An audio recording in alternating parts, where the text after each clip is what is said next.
पेड़ नहीं छोड़ता शॉर्ट शिक्षाप्रद कहानी इन हिंदी। एक बार की बात है, एक व्यक्ति को रोज रोज जुआ खेलने की बुरी आदत पड़ गई थी।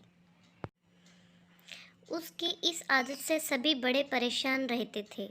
उसे समझाने की भी बहुत कोशिश करते थे कि गंदी आदत छोड़ दे, लेकिन वो हर किसी की जवाब देता था कि मैंने आदत नहीं पकड़ी है, इस आदत ने मुझे पकड़ रखा है।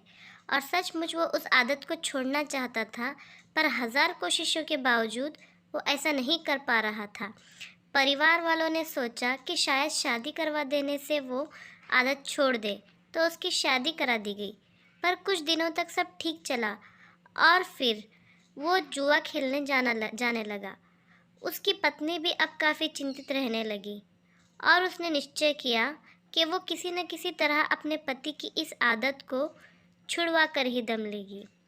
एक दिन पत्नी को किसी सिद्ध साधु महात्मा के बारे में पता चला और वह अपने पति को लेकर उनके आश्रम पहुंची। साधु ने कहा, बताओ पुत्री, तुम्हारी क्या समस्या है।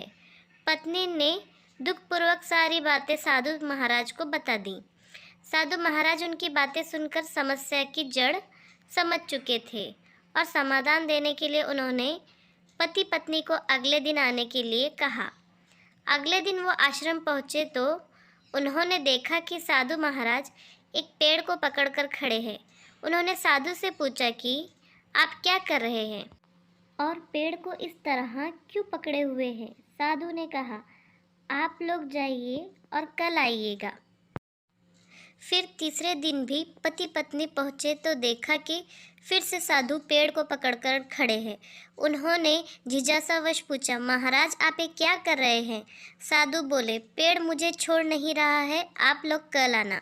पति पत्नी को साधु जी का व्यवहार कुछ विचित्र लगा, पर वो बिना कुछ कहे वापस लौट गए। अगले दिन जब वो फिर आए तो देखा कि साधु महाराज अभी भी उसी पेड़ को पकड़े खड़े हैं। पति परेशान हुए बोला, बाबा आप ये क्या कर रहे हैं, आप इस पेड़ को छोड़ क्यों नहीं देते। साधु बोले, मैं क्या करूं बालक, ये पेड़ मुझे छोड़ नहीं रहा है। पति हंसते हुए बोला, महाराज आप पेड़ को पकड़े हुए हैं, पेड़ आपको नहीं, आप जब चाहें उसे छोड़ सकते हैं। साधु महाराज गंभीर होते हुए बोले, इतने दिनों से मैं तुम्हें क्या समझाने की कोशिश कर रहा हूँ, यही ना कि तुम जुआ खेलने की आदत को पकड़े हुए हो। आदत तुम्हें नहीं पकड़ी हुई है। पति को अपनी गलती का एहसास हो चुका था।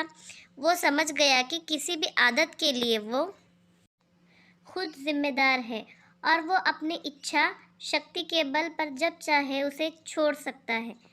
अगर आपको स्टोरी अच्छी लगी होगी तो प्लीज़ लाइक शेयर और सब्सक्राइब करना ना भूलिए।